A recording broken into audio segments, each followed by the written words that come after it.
Hi guys, Thogrey here with a new video, and this video will be my 2v2 melee tier list video for Wrath of the Lich King. I've took all the melee specs into one tier so I can actually grab those melee specs and go faster with the tier list.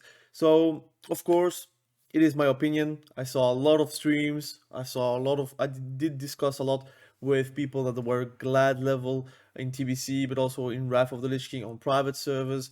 I also play a lot of 2v2, so I can also grasp what is very hard to play against and what is somewhat okay to play against. But again, small disclaimer, everything is playable. You can do whatever you want. You could do double DPS, you can do DPS with a healer. Heck, I also saw someone play double healer and that was obnoxious to play against. But you can do whatever in 2v2, right? And just play what you like to play. Alright, let's start right away with the first class, Warrior. So we are trying to regroup all the specs together so we have easier time to do the timestamps. Let's talk about Warriors first. Warriors, they are very strong, especially Arms Warrior, because they have a mortal wound, which is basically giving you a minus 50% healing reduction, and they can combine it with the overpower that you can cast overpower while casting, and then it just does do a 75% healing reduction, for example, on any healer. So it's quite powerful. Again, you have counters to that. You have, for example, Holy Paladins. They can do immunities if they feel like they are really in a pinch. They can just stun the warrior whenever they are trying to do shadow intro, and then you can recoup from that aspect. But for me, arms warriors, they are S tier and 2v2. They are very strong with a holy paladin. I also saw some double DPS with a shadow priest because the CC is really good. But I think as a spec and as a class as a whole, I think warriors are very good. I want to talk about Fury. It's very hard to put them at D tier because I did see a few Furies, but everyone is talking about how inconsistent it is. The damage is just not as big as Arms Warriors. You also have no reliable healing reduction. To do damage, mostly you will go for Berserker stance, and it's really complicated because you will lose a lot of actual rage by switching to, for example, battle stance whenever you have overpower. I just feel like it is a D tier spec. Unfortunately, I feel like you can do good as a warrior in general because you can play with a Holy Paladin and you can carry yourself with the Holy Paladin towards greatness. But I feel like why not play Arms Warrior? You probably make your life harder. And the thing is, it's not like Blood, Frost, or Unholy Decays. They are all three very different, while Fury Warrior and Arms Warrior, difference is you have Mortal Strike or you don't. Um, that's pretty much the main difference. Also, Arms Warriors, they have Blade Storm, which is an immunity to CC, but also movement, except for Disarm. While Fury, they don't have that, for example. And they also don't have these stunts, like, for example, Protection Warrior. And for me, Protection Warrior in twos, it is B tier. B tier means it is average, but it just means also they have counters, but they also have great matchups. Like, for example, versus a rogue, you are pretty much very annoying to kill because they kill themselves whenever they are hitting you. You have insane burst damage. You will lack the Mortal Strike effect, but you can pair yourself with, let's say, a hunter, because I saw Protection Warrior with a hunter, and the stuns quite gives the hunter the advantage to actually pull off damage before they get to the hunter.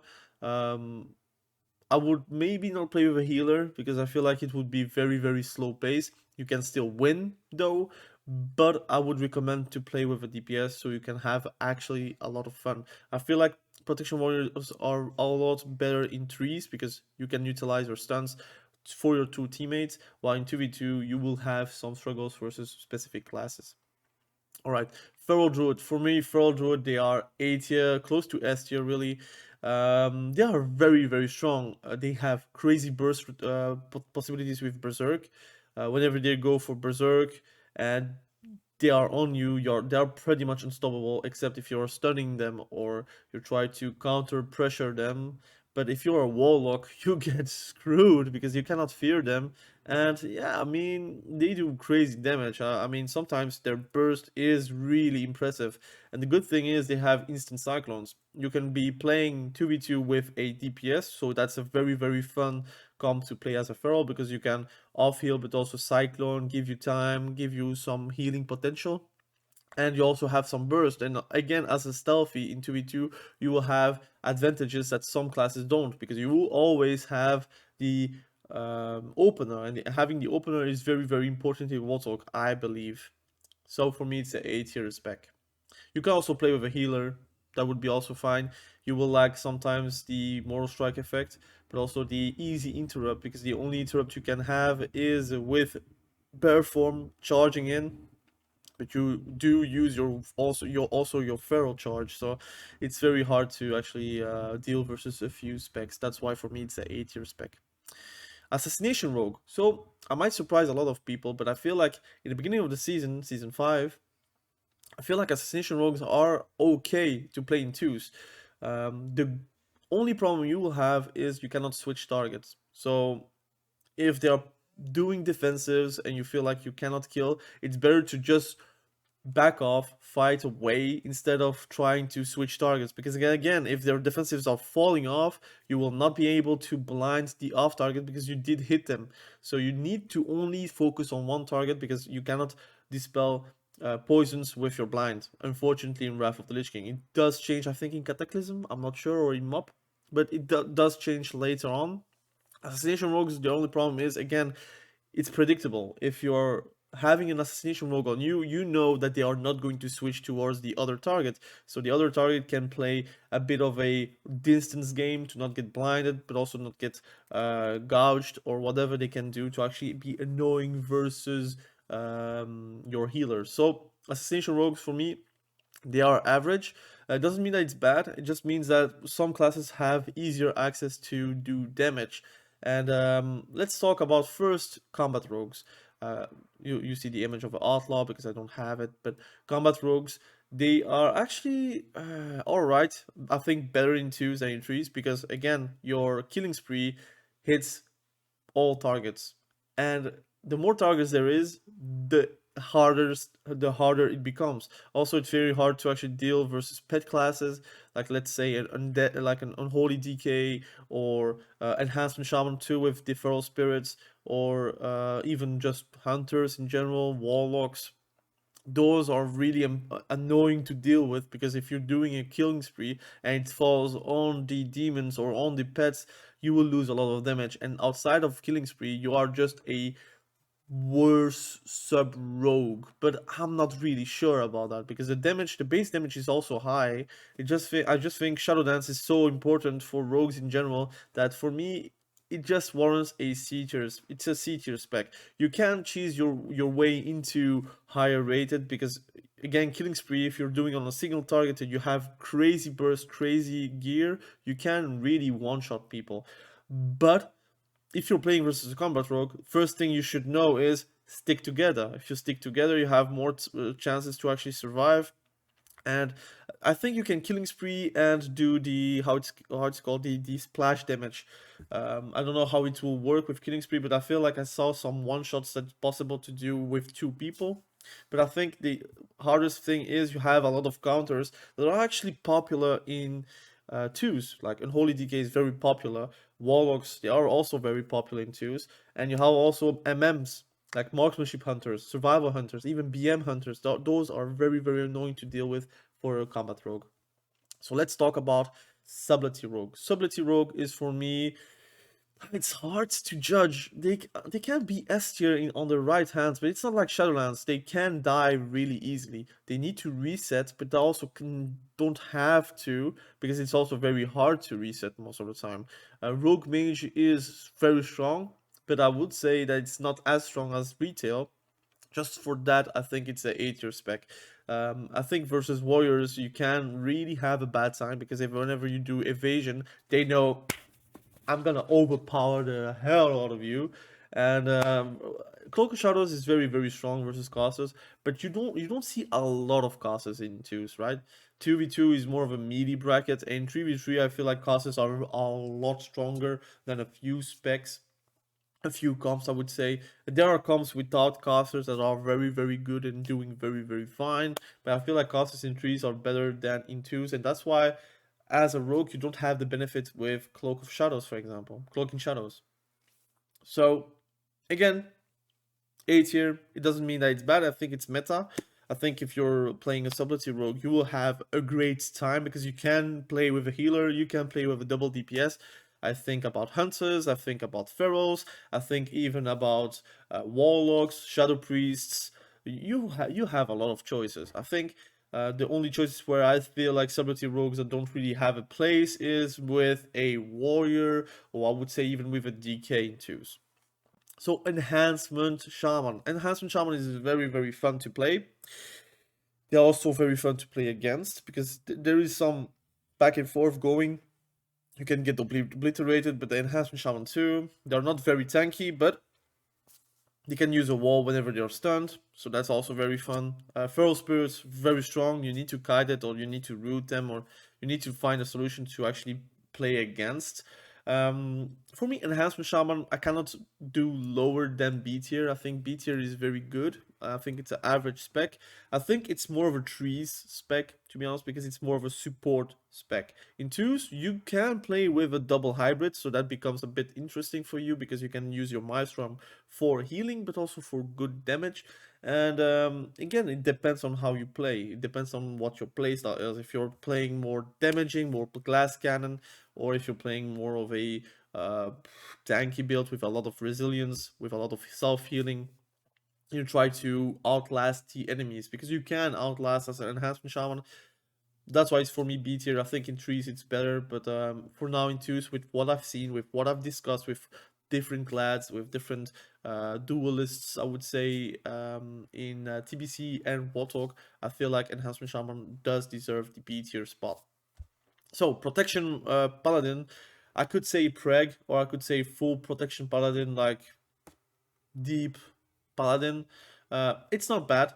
I feel like your silence is very, very noticeable, and if you play with a double DPS, which you should as a protection paladin, you can cheese a lot of wins because being silenced as a healer is very tough. And if you're playing with a warrior and you're trying to train a healer, that's very, very possible. And I feel like it's really a good spec and becomes only better with time. Um, since I do play Paladin, I don't really play Protection at the moment because I don't have the gear for it.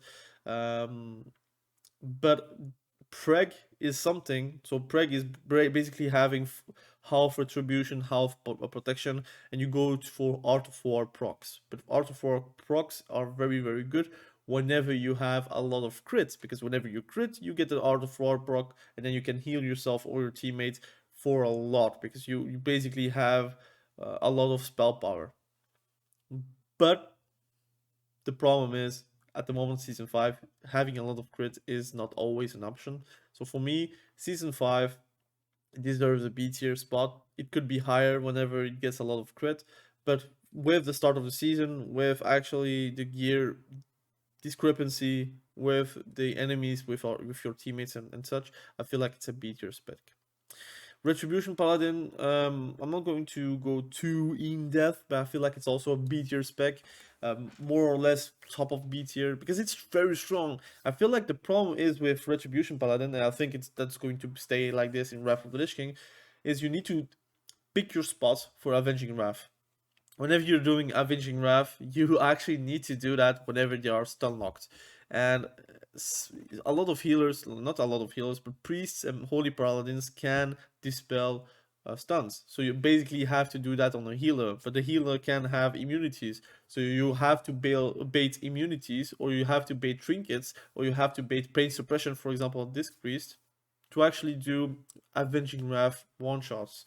But for that, you need to survive, and you need to have mana, and you need to have a teammate that also survives, or have mana to heal you. Because if you play with a healer, of course, it's a lot easier to pull off, because if they trinket stupidly, like something like a Repentis or a stun, you can then just wait 1 minute, like 40 seconds, depending on your spec, and you can just go back into the fray. But that's mainly the hardest thing about Retribution Paladin, knowing whenever you're going for an Avenging Wrath or a Divine Shield, or even just something that can protect you, right? You cannot really use how it's called, Divine Player, because you need to self heal a lot. And if you're using Divine Player and you have to heal, you're going to heal zero, right? So that's mainly also some skill expression. The mechanics about the spells are not the things that are very like making Retribution hard to play or not. It's more or less using the spells at the right time. It's not like, for example, Arms Warrior, like knowing when to use Mortal Strike. That's not how it works. But a Retribution Paladin, they need to know whenever they need to pop CDs or not. If they pop CDs, they know they are locked out for other CDs. And if you're popping Avenging Wrath and they are popping you off, I mean, where is Divine Shield? Nowhere to be seen, right? So that's why I feel like it's a beat your spec. But it's a very fun spec. I do play it myself. I do recommend it to a lot of people. I feel like the only problem I see with Retribution Paladin is the popularity is very high, but the raid spots and the dungeon spots are very, very low for Retribution. So I feel like a lot of people will stop playing Retribution for that reason. But while in arenas, it is a very, very fun spec. I'm going to make a video, a guide about Retribution Paladin once I have everything written down, so I can have a fine line about what I want to discuss about Retribution Paladin. So stick with me. Frost decays. So Frost decays in twos is actually surprisingly good. The good thing is you have Hungering Cold. So basically you have a freezing trap for the whole team. And you can freezing trap a healer that has no trinket, and then you can just obliterate that's a DPS for 8 seconds, and that's enough to actually kill someone in Wrath. Again, it's a 1 minute CD, so basically you will have a trinket every 1 minute. And of course, trinkets has 2 minute CD, so they have the difficulty of actually having to trinket at the wrong time, and then at the right time, you are there to actually kill the targets. I do rate it high for me. I think it's B tier. It's not A tier because it's not face roll. You ain't having a easy game, but you have clear win conditions. You need to play. To be honest, with a Frost Decay, I would probably play with a Shadow Priest or Elemental Shaman, or I would now not. I mean, it's hard because you want to multi dot. You don't want to break those CCs, right? You could play with a healer, but I think the more aggressive the healer is, the better, because you need some help to actually finish off targets with the amount of um, resilience that they can have in season 5. I feel like you have a lot of opportunities to actually climb as a Frost DK. Do you want to do that? That's another option. If another question, I would say, depending about if you like Frost DK or not. But I would recommend Frost DK if you like to play setup comps, because that's a setup spec. Unholy DK, for me, it's a S tier spec. It is one of those better specs where you will have mostly only good matchups.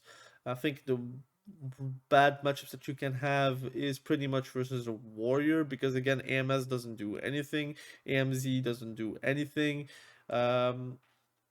Yeah, that's pretty much, I would say, the main enemy for DKs. But I feel like versus everyone else, you have a lot of great things. Gargoyle does stupid damage, um, and it is really a good class to outplay people. So if you want to outplay people, you want to like climb with a healer and have fun, I feel like with an Unholy DK, it is all possible.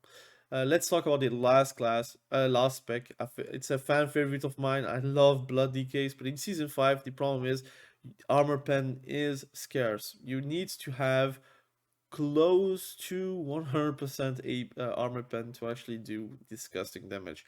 I don't know how the actual values are right now, but you need to have higher armor pen to actually do damage, because everything has physical damage reduction or a wall, or if you're playing versus a protection paladin or a protection warrior, it becomes very, very annoying. Or if you're playing versus a shaman with a shield, for example, elemental shaman or restoration shaman, becomes also very annoying. but you have also great matchups too. Like for example, rogues, they are getting screwed by the DK because the blood DK does a lot of damage physical, but also rune strike does also do a lot of damage because it's inevitable and rogues do evade a lot. So I think you have some good things going on, but I feel for that it is a C tier spec. I do rate blood DK a lot higher than Fury because they still have some CC with Strangulate. They self heal themselves, so they are also very annoying to kill. They are quite tanky actually. They do quite alright damage depending on the armor pen, depending on the targets that you're facing, and you can pretty much play the long game with a healer. You can heal yourself, your healer can also heal yourself, and you can win pretty much in dampening. I'm like using my fingers to say dampening because there is no dampening, but people just get and whenever they are they're going to die eventually versus a blood decay. So thank you for watching this video. I really appreciate you. Again, let me know in the comment section below what you think about the tier list, what you think about the meta, what spec are you playing, am I right, am I wrong? I feel like this tier list is pretty much like very average A and S tier heavy, and the C tiers and D tiers, again, it's playable. I would not recommend to play those specs to climb, but if you want to have fun, be my guest. Play Combat Rogue, Blood DK, or even Fury Warrior, and you can still be the best there is on that specific spec. So thank you for watching, have a great day, and we will be sure to catch each other with a new video. There is a retribution guide coming up, but also 2v2 healer tier list, but also the ranged one. I'm excited to talk about it with you guys in the future, and be sure to comment below what you think about the video. Thank you, have a great day, bye.